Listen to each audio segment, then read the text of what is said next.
How to delete apps on iPad with parental controls enabled. So you gotta put in mind that if you don't know the screen time passcode or the iPad is controlled by a parent, school, or organization, you will need the authorized person to change the restriction. So it is meant to be, secured. So you won't be able to pass that easily unless you do have the screen time passcode.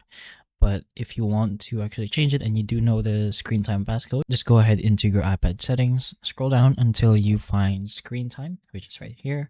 And you're going to go ahead into content and privacy restrictions. In content and privacy restrictions, you can go ahead into iTunes and App Store purchases, and you will see the deleting apps option. So from here, you're going to go ahead and make sure this is toggled on and change it to allow so apps can be removed from the iPad. So if you go ahead and choose it from don't allow to allow and the screen time password appears, you're going to have to type it in. Without that passcode, the deletion setting may stay locked. Now you can go ahead back into your home and just delete the app that you want. Let's say Roblox over here, and you can remove the app. Then this will remove the app from the iPad rather than only hiding it from the home screen. So if it does hide it from the home screen, you can go over here and delete it manually.